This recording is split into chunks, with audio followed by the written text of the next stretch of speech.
All right. Hello, everyone, and thank you so much for joining us today. I'm Katie Monahan, and I'm a communications strategist here at the Ohio Arts Council, and I'm pleased to welcome you to today's webinar, Creative Aging Ohio, Gaining Ground, Sustaining Momentum. And so we're here to talk about what it means to age creatively. We'll hear from some folks who have successfully implemented creative aging programming in their communities. And we'll also learn about some other OAC programming that supports creative aging work. But before we get into it, I do, of course, have a few housekeeping items to go over. So first, everyone tuning in today is in listen-only mode, but that doesn't mean that you can't ask questions. If you do have a question at any point during the webinar, go ahead and drop it in your Q&A box there in your control panel. We'll monitor those questions throughout, and then we'll hold everything until the dedicated Q&A session at the end of the webinar. Please do use the Q&A and not the chat to ask questions. It's just easier to track the questions there, and we don't want to miss anybody. Next, live captioning is available for this webinar, and you can access those captions by clicking on the closed captioning icon in your control panel. And if you have audio issues or trouble connecting, we recommend that you refresh your browser. If that doesn't work, try logging off and logging back in. And also, please keep in mind that because we are presenting from different locations, there may be variations in bandwidth or stability. So if the sound fluctuates or someone drops off for a minute, thank you in advance for bearing with us. I promise we will keep on rolling through any of those little tech issues. And finally, we are recording today's webinar, and that recording will be available on our webinars page at oac.ohio.gov/webinars and on our YouTube channel by early next week. So everyone who registered for this webinar will also receive a follow-up email containing a link to the recording and a copy of the slide deck.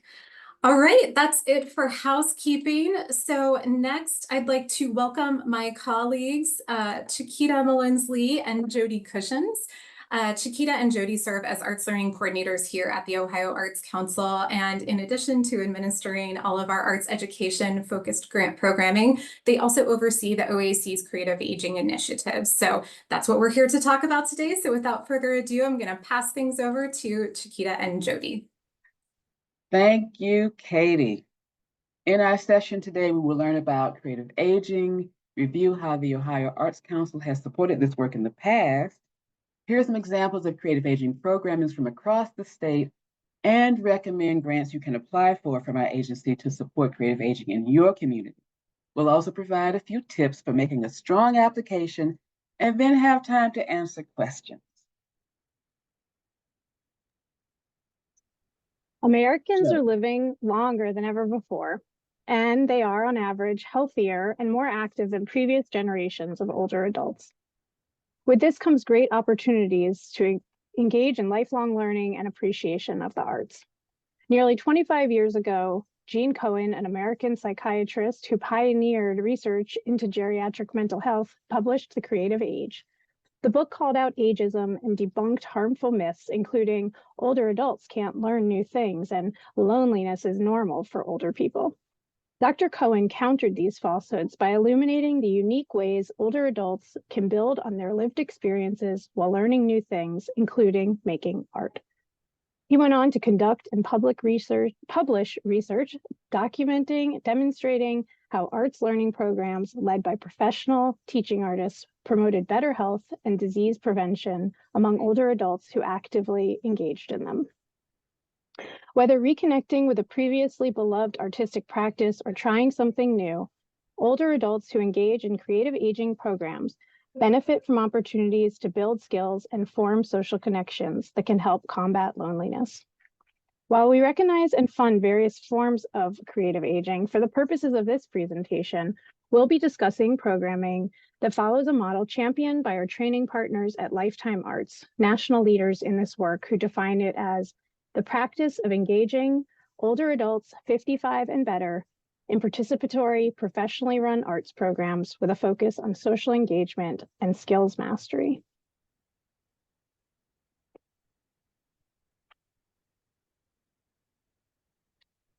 I can't forward the slide now, so Chiquita. Oh, wait. Now it finally went. All right. So, beginning in 2013, the National Center for Creative Aging began reaching out to state arts agencies across the country to determine who was providing programming for older adults and who might commit to this work. The OAC had already supported several such programs and committed to doing more. In 2015, we offered Artful Aging Ohio with 8 residencies serving older adults around Ohio. We continued the work in 2016 and 17 with new partners, including the Ohio Department of Aging, and invited applications for dedicated OAC funding. Since then, we invited applicants to apply to one of OAC's established funding programs, such as Arts Start, Arts Next, and Arts Partnership.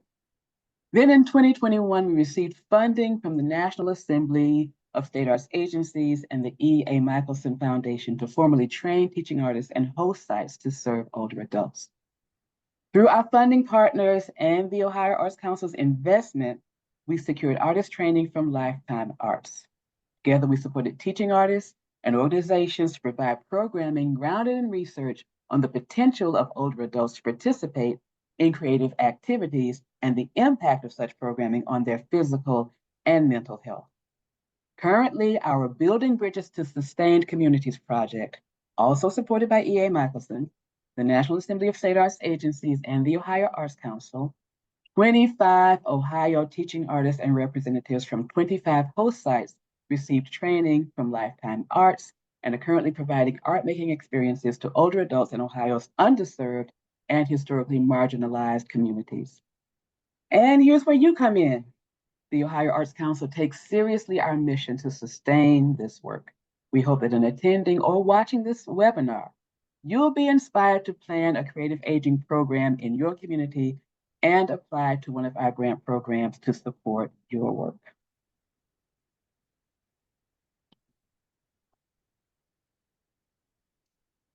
Through our work with Lifetime Arts, we've come to recognize high-quality creative aging programs are those that consider the following. They utilize accessible locations with space for art making. These include sites where older adults already gather, like libraries, senior and community centers, Veterans Affairs Commissions, and other places with easy access to public and private transportation. Thinking along these lines, creative aging might be an opportunity for a new partnership. These programs also match community interests with professional teaching artists available to serve.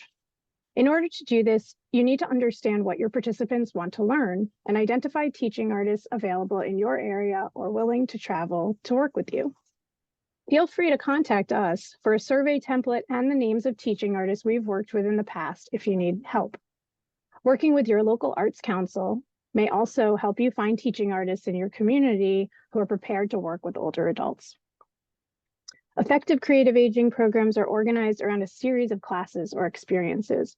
Consider multiple sessions, 6 to 8, for example, to allow participants time to practice and develop artistic skills and form connections with one another.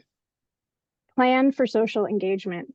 Don't assume participants will engage with one another on a personal level just because they're attending the same activity.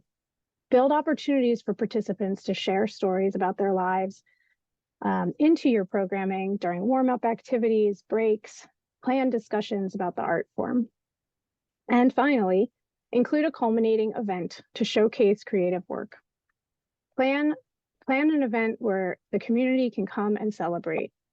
This will give them an opportunity, give your participants an opportunity to feel special and help others see the potential for creative aging programming, which they may wish to support or participate in the future. So we're going to talk about some examples of creative aging in Ohio. We recruited teaching artists through referrals and through our artist network. We recruited host sites primarily through the State Library of Ohio, and we were hoping to identify sites beyond Columbus, Cleveland, and Cincinnati. So we have 3 examples that we're going to look at today. Meta Van Nostren's residency at the Athens County Historical Society and Museum. Then Natalie Bauman is going to talk about a residency that she has coming up at the Donna Smallwood Activity Center in Parma. And then Emily Hogue and Barbara Bachtel, who have consistently received Arts Partnership grants for their ongoing work in creative aging, are going to talk about some of the work that they've been doing. So they're going to discuss what drew them to this, the various creative disciplines, how participants have responded, and salient memories about their experiences. First, we will hear from Meta Van Nostra. Well, hello. Can you hear me? Okay, I see some head shakes. Actually, I am in a hospital setting right now, and there was some drilling right above my head, so hopefully it doesn't happen while I'm talking. But hello from Athens. I'd like to thank Jodi and Chiquita for inviting me to share. As an artist and an educator, I have been working with textiles since high school and with fiber since I married my husband, who is a sheep farmer. And so I became a sheep farmer, well, a wool lover. For the past 15 years, I've also been involved in collecting and researching antique and vintage quilts and other household textiles as a member of the American Quilt Study Group, which is associated with the International Quilt Study Center and Museum in Lincoln, Nebraska. My current work involving collage, embroidery, and quilting is all in one piece, is a combination of all the activities I love, the artistic work. My current goal is to share the story of the family farm, which is a disappearing entity in the United States. And of my work, it inspired my plans to share this unique, relaxing, and meaningful storytelling process on a smaller scale through the title of the program, Stitching Stories. I asked to provide this program at the Southeast Ohio History Center, knowing that I would like to start the program with a historic presentation to hopefully motivate participation. And it worked. This 7-week program did begin with a public presentation, a quilt turning of antique quilts that were self-designed, not a kit or a published pattern from the late 19th century through about the 1950s. This program was titled How Textiles Tell Stories of a Time Long Ago, followed by an introduction to stitching stories for the next 6 weeks. And of the 18 attendees, 14 decided to participate in the full program. And right from the beginning, participants started to get to know one another as they exchanged ideas and selected scrap fabrics to build the collage backdrop for their emerging personal story. On the right, this participant decided to use a 1940s, 1950s, somewhere in that time period, a souvenir tablecloth, which she cut down to a manageable size. Many dug into their textiles and yarns at home and shared with others. And I did not specifically teach embroidery, but how to do creative and artistic work to tell one story. All were encouraged to think abstractly because trying to make a realistic picture using textiles is difficult and could become very frustrating. That gave those who had trouble with abstraction the freedom to like what did not turn out exactly as they had imagined it. This project was a really good fit for older adults. There were no expectations to do perfect needlework, and handouts for simple embroidery stitches, references to websites and YouTube videos, and examples each session seemed to motivate all to keep stitching and to try new stitches. The more they stitched, the more details became part of their story, and whether that story was good or not so good, and a favorite topic for someone with memories from long ago. The quilting done with more embroidery added interesting depth and texture. No one complained about any stage of this slow process of hand stitching. It seemed very important to everyone to get their story right. One thing that worked well was my email to the participants every Monday, the day before we met every Tuesday. And in that email, I shared what topic was focused activity for the upcoming Tuesday. And I gave brief directions for next steps. I mean, very brief, not a long email. Everyone seemed to appreciate that. And you know, the interesting thing, I followed my plan. I wanted everyone to feel comfortable if they could not make it to that week's session and to be able to keep up. A favorite memory is just the program in its entirety. We became a cohesive group, getting to know one another and motivating one another. Even though the program has ended, we gathered this past Tuesday to bring all finished work to the History Center, review their stories, and prepare for their exhibition that will be on display through the Christmas holiday. Each participant wrote their story, 300 words or less, which they had trouble with, to be displayed beside their artwork. One person in the group who was a storyteller gave us several writing tips and helped us to cut down to 300 or less words. Also on exhibit will be the artifacts from the History Center archives to showcase several crazy quilts. And you know, a crazy quilt is actually collaging, embroidery, and sometimes quilting in the late 19th and early 20th century. And if you closely examine a crazy quilt, a story does emerge from the textiles and the embroidery. Some with a political message, some with temperance and suffrage, so other events going on, and sometimes just fashions of the day. Pictured here is called Still Walking by Wendy Degenart, one of the participants. Wendy had been studying petroglyphs or rock art from various places around the world that were important to her. Her ibex on the left side was from Saudi Arabia, where she was born. In Wendy's words, she has come down from the mountain and is still walking, continuing her journey. And so am I. The History Center director and I plan to do another program starting with the history of the craft this coming January. So I really enjoyed this process. I enjoyed the whole class and I am ready to do it again. So thank you. Thank you, Meta. We really enjoyed hearing about your residency. Just really exciting and very beautiful and very, very colorful work. Thank you so much. Now we're going to hear from Natalie Bauman, who is a filmmaker and a media artist and has been part of our creative aging work for several years. Natalie. Thank you, Chiquita, and everyone. I'm so thrilled to be part of this. My work with the Ohio Arts Council has been incredibly exciting for me and allowed me to really evolve professionally in my work with seniors. So as a matter of background, I've been a professional video producer and writer for decades and kind of came to creative aging in a roundabout way. I, in the last 10 years or so, really started developing a lot of love for oral histories and working with seniors and helping them discuss the things in their lives that have had meaning and documenting their lives to share with future generations.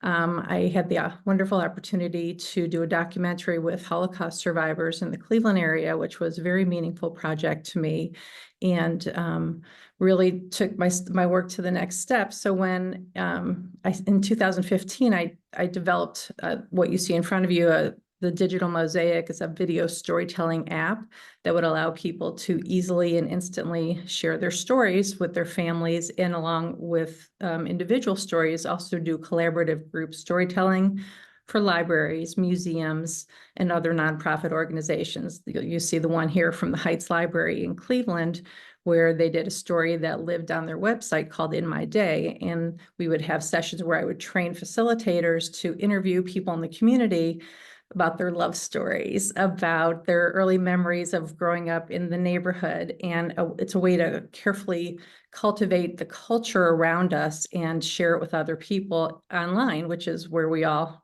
reach out to find out more about one another. So after Digital Mosaic had kind of gotten its start, through a relationship I had with the director at the Solon Senior Center, she had heard about the Creative Aging Grant and said, hey, why don't we partner on this and collaborate? And that was the beginning of my creative aging work, which I'm so grateful to have fallen into in that way because it coincided so much with my care and understanding of the value of people's stories as they age. So we started it with one-on-one storytelling programs where me and my trained facilitators would schedule one-on-one appointments for like an hour at a time. And one of the things that came out of it was really fascinating to me and meaningful was that as you sit across from somebody and ask them about their stories, there's a trust that develops and a friendship. And I learned so much about one woman who had to flee from Europe as a child World War II, another veteran's experience in Vietnam that changed his life. And as they're sharing these stories with me, I felt very privileged to have an eye into their world. And through the grant, we were able to, I believe it was 25 people did multiple storytelling sessions that they could then share with their families. So from there, we were able to also cultivate their interest in technology and support that by training them to interview each other, and then to take those interview skills home, interview their families, and capture stories about the heirlooms in their homes, the artwork in their lives, and then again, preserving this generational wealth of storytelling.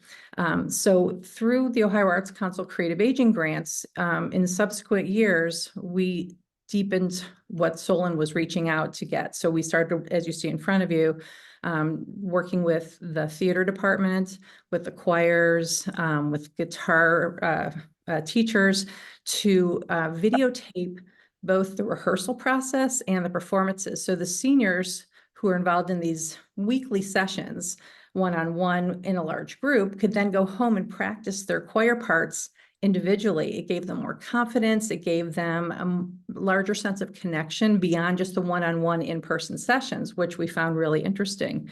All of these programs, we did a quality of life study before and after.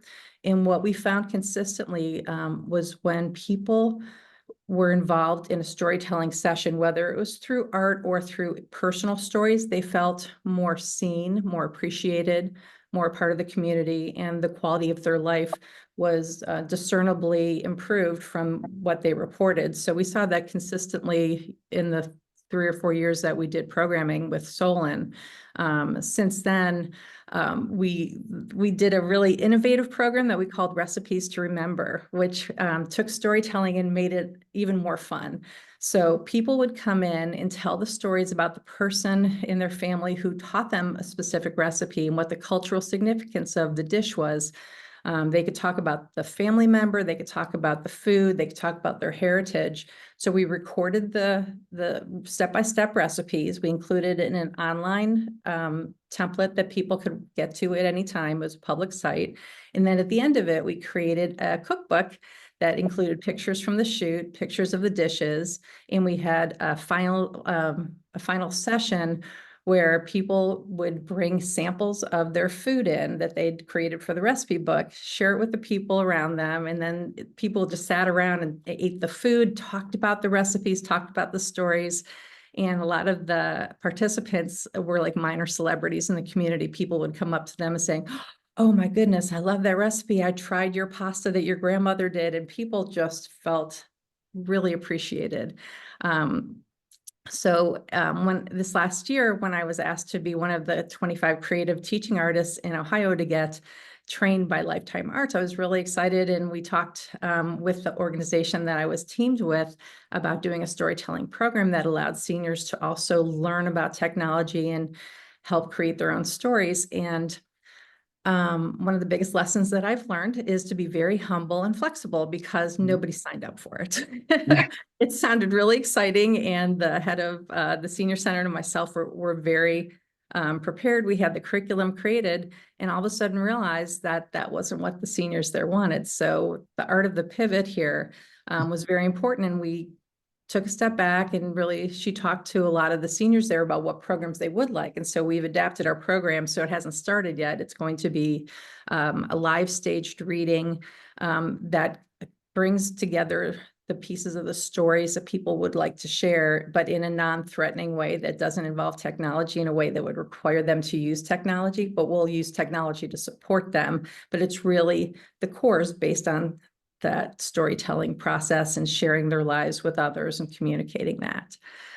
So that's, I think, the biggest lesson that I've learned from the working with the seniors and the creative aging programming is just to be very flexible and intuitive about what's working and what's not, and don't be afraid to pivot in the middle of it. Even if you're halfway through it there and you're finding there's a problem, there's always a way to make it better, as long as you are always focused on the outcome being the best experience for the seniors involved. Thank you, Natalie. You're an example of what happens when you have work to do that you are passionate about, and we really appreciate all that you've been doing with us over the years. Thank So you. now, Thank you. So now I want to talk with Barbara Bachtel and Emily Hogue, who are with Broadway School of Music and the Arts. They have been Arts Partnership grantees for many years, doing creative aging programs, and we are excited to hear from you, Barbara and Emily.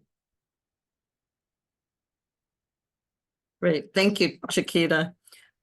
So we love being part of this program, and our involvement in creative aging actually evolved pretty organically to where it's now become a really important arm of our organizational programming. A number of years ago, off and on, we did programs with a local social service settlement house, University Settlement, here in our neighborhood in Cleveland. And then a local funding opportunity came up that allowed us to do 4 sequential years of oral storytelling programs with their audience, which was older adults and disabled adults. And we videotaped some of those. And then right near the end of that period, I was lucky to find out about an opportunity to be part of a cohort, the very first cohort actually, that Lifetime Arts was offering in creative aging through the National Guild for Community Arts Education, which we were a longtime member of. So I applied for that and was part of that first cohort in San Francisco at the Guild, during the Guild conference there. And that led to an opportunity to apply for OAC, Arts Partnership funding.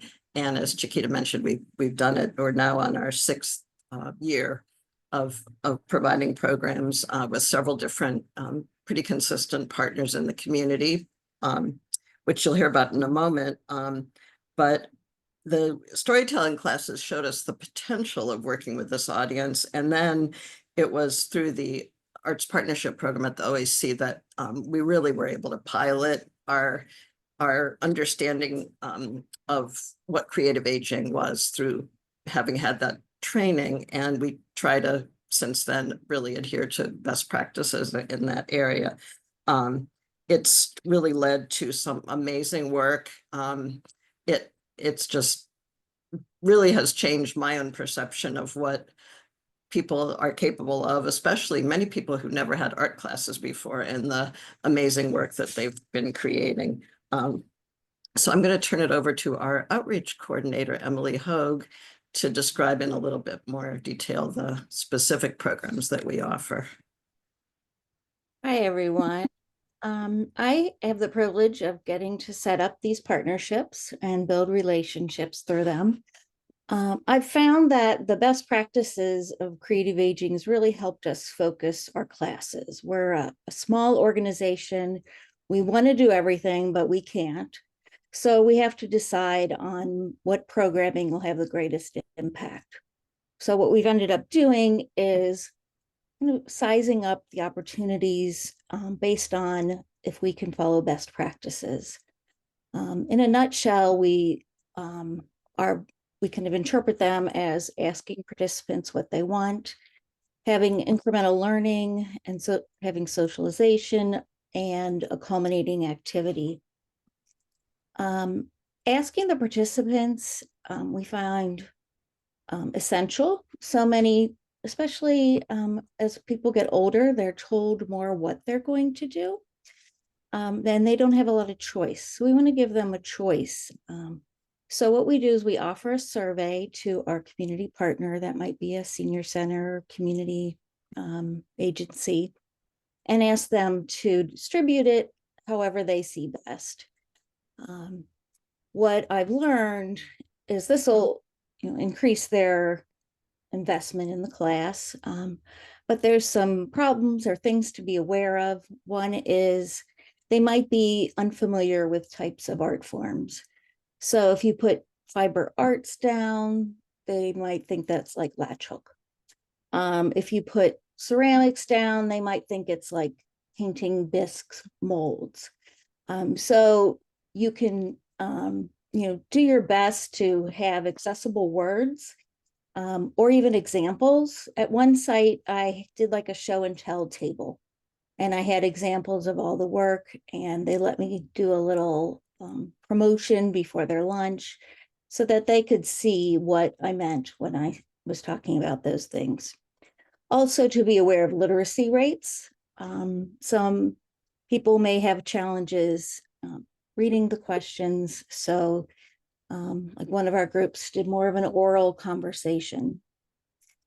So doing those surveys have led us to do the following classes: watercolor, acrylic paints, drawing, ceramics, mixed media, mural making, paper and print making, and collage.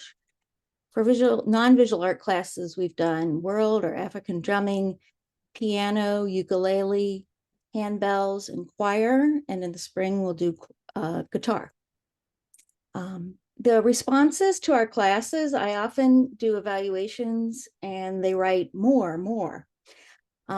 They say they're going to have protests in front of the director's office if they don't get more classes. So sometimes they say, oh, 9, 10, 12 weeks, that's a big commitment. I might not like this, or I might be too busy. And then they start, and then the classes are almost over, and they don't want them to end. A nice thing about what I've seen also is that there's a lot of different abilities. Our one partner, Senior Citizen Resources, has 4 people I can name off the top of my head that have some cognitive disabilities. And it's been really beautiful to see all abilities working together, and people with more abilities helping those with less abilities in this area. In fact, the sense of community has grown stronger. I would notice when I'd walk in, there'd be like different tables, and some of the folks would always be kind of off to the side, the ones that maybe struggled with some areas. And as they participated, they've gotten over to like the main tables. And I think that that's really beautiful. We also have people who see in a newsletter that we're having an art class. So they sign up for an art class, and then they really maybe didn't know about the senior center. And so then they come for the art class, and then they see something else that's of interest to them. And so they come another day, and then they come another day, and all of a sudden they're really woven into the fabric of the community. So they get to know what the senior center can offer. Right now, I was problem solving this morning. We're starting a watercolor class, and we set our maximum number of people as 15, but we really wanted 12, and 18 showed up. So how you say no to a few people or manage it so that they have a quality experience is something we're working on. The response from the community when we looked for another partner at first was disappointing. They don't always understand the need for a series of classes. They're used to kind of a one and done model of painting pumpkins one week and planters with popsicle sticks the next week. So when we talk about these longer sessions over a number of weeks, they are a little slow to kind of grab a hold of the concept. They also don't always have enough money in their budgets. There's a lot of senior programs that gather seniors, but then they don't have the budget to really do a lot with them. Our first partners were Senior Citizen Resources and University Settlement, had always put aside money in their budgets for programming and really valued the arts. And so when I went to look for a new partner, when University Settlement had to close their program, I thought I'd find the same thing, and was surprised when I didn't find as many organizations that were invested and had budgets for the programming. The other thing that's really essential to us is our culminating activity. It can be a performance or an art exhibit. And there's nothing like seeing your greatest artwork with your name underneath it and the pride that you get for that, having the public see it and having your family and friends, having a performance where you can show off your skills is, really solidifies it and makes them artists and performers in the real sense of the word. So we're going to end our conversations with Barbara and I just sharing a little bit of our favorite moments. Back to you, Barbara. Okay, so everybody, this is Janie, and she is in front of a watercolor painting that she did. That we held the exhibit in the atrium of Metro Health Hospital. It was very beautifully set up, and Janie was just so proud of her piece up there, and she said to me, and this just really touched my heart, and I've always remembered it. She said, I never ever thought that I would ever see a piece of art I created up in an exhibit on display. She hadn't taken art classes before, and she was one of those people that just dove into it, and she surprised herself and everybody else. And it was a beautiful moment. Emily?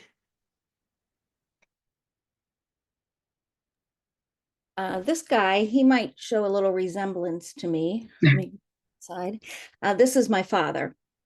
And I moved my parents from Cincinnati to Cleveland 9 years ago. And my father moved in with us and my mom was in memory care. And my dad spent the first 2 years here going to visit my dad every day. Well, he has a hearing impairment and it's hard for him. He wasn't really making friends and connections outside of the dementia care facility.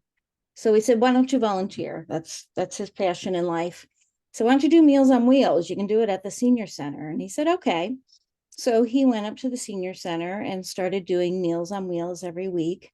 And he would walk past the group at the center and do his thing and walk past them again. And he would never participate. Then I started working with the senior center and we decided to do a collage class. And I saw the list of participants and I said, oh boy, Christine's going to have a challenge. There's one participant who's legally blind and another one with dementia. And I don't know how they're going to get the attention they need to be successful.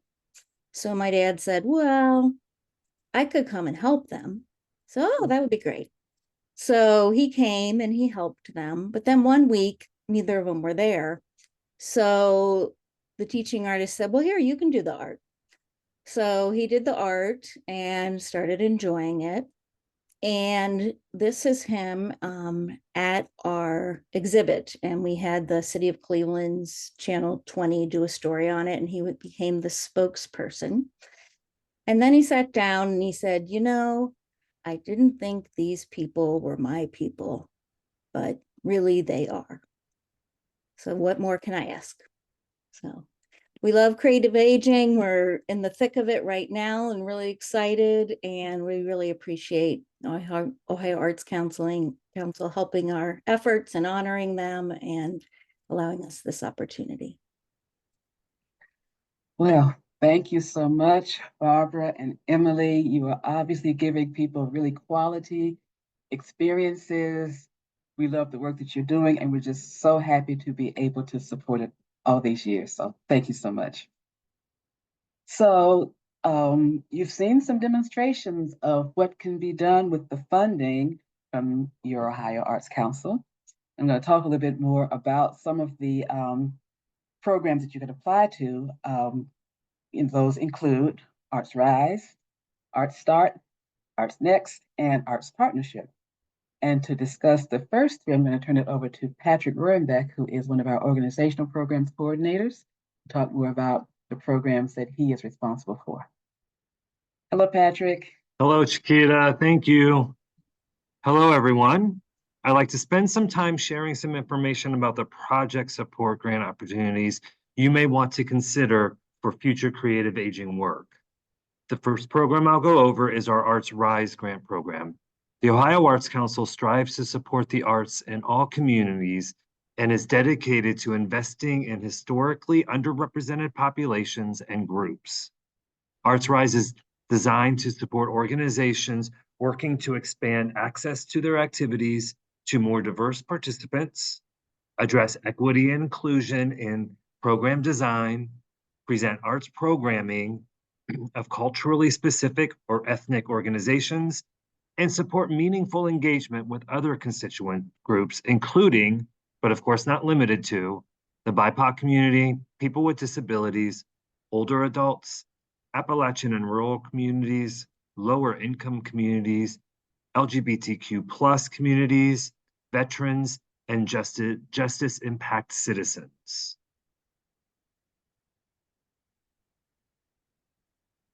The second program is Art Start.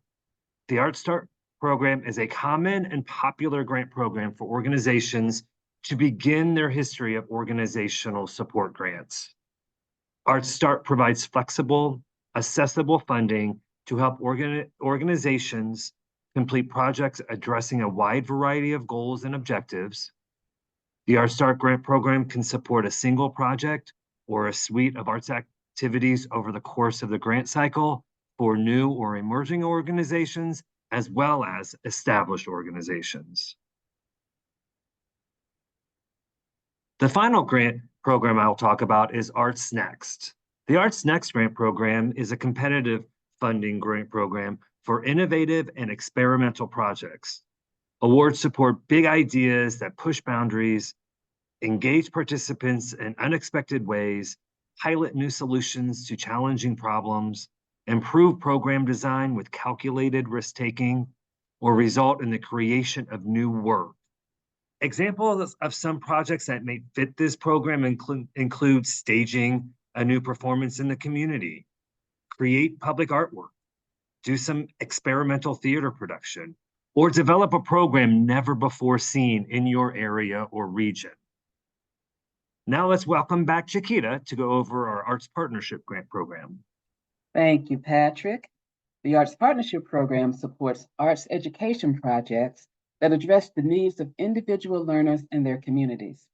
Grant recipients engage in collaborative planning with partners, emphasize in-depth study of the arts, and use arts learning outcomes and standard-based arts education practices.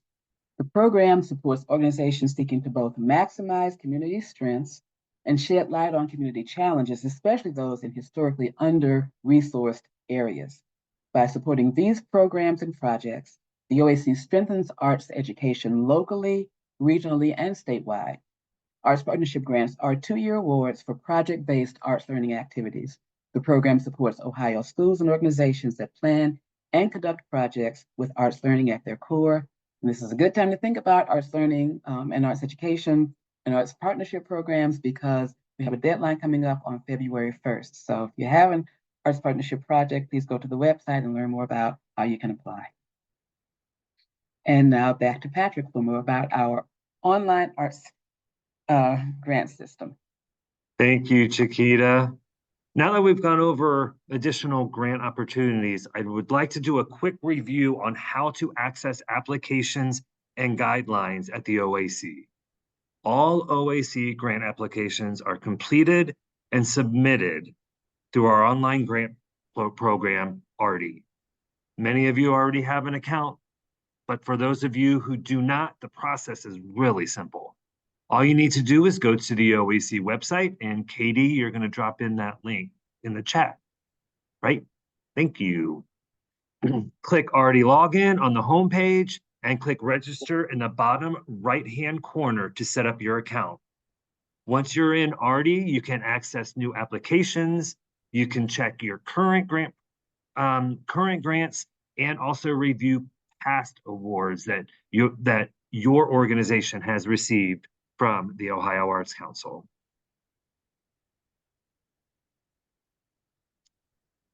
Before you decide which grant program to apply for, be sure to review the full descriptions, eligibility requirements, and guidelines of each program on our website, oac.ohio.gov/grants. And Katie, thank you for putting that in the chat. The guidelines are where you will find specific information and their criteria you will want to address before working on and submitting your application. I know this has been a quick and concise review of the grant programs offered by the OAC. So remember, your organizational program and arts learning coordinators are here to assist you along the process. Don't be afraid to take advantage of this resource. We're here to help, really. If you don't know who your program coordinator is, you can find out by entering your county under for more information on the right-hand side of each grant program page on our website. So when you go to the Art Start page, the right-hand side, you'll see for more information and find your county, Arts Next, all of our grant programs. And like I said, don't be afraid to use this resources. Your organizational and arts learning grant coordinators are here to serve. Now I'd like to bring back Chiquita to take us home. All right, thanks so much, Patrick. So, talking a little bit about general grant writing tips. On the OAC website, under the Grants tab, you will find the review criteria for each grant program. This is the same information our panelists use to evaluate each application. Carefully read grant program guidelines.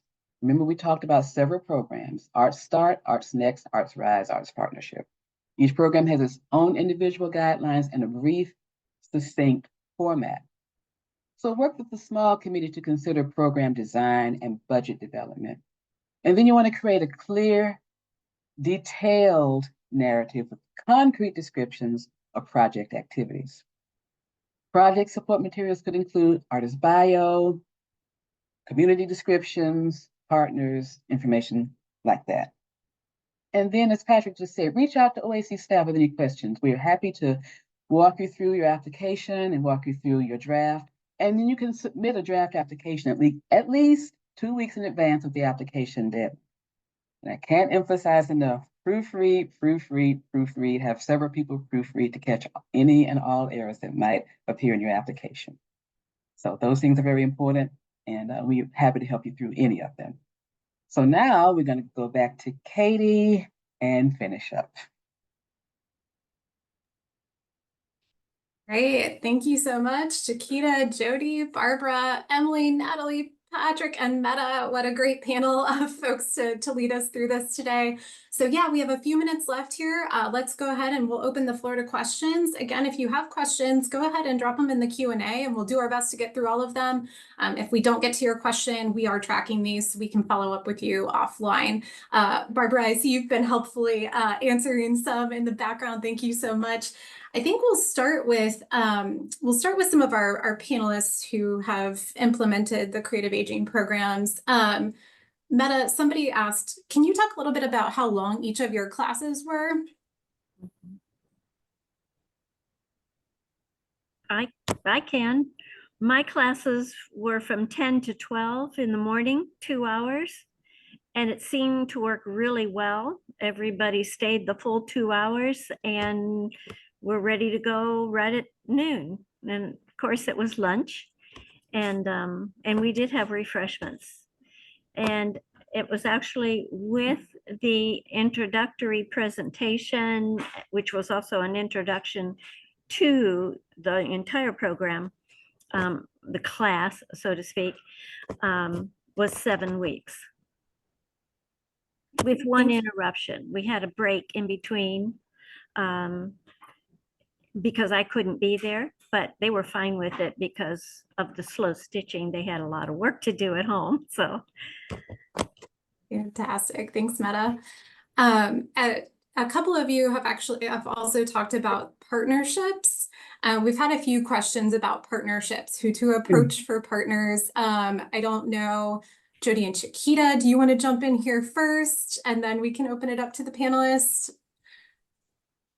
When you think about partners, your partners could include your venue, where you intend to hold the activities, places such as the Athens County Historical Center, any specific library, art museums. Those can serve as venues who would be offering up, I'm sorry, who could be good partners. Where your participants will come from.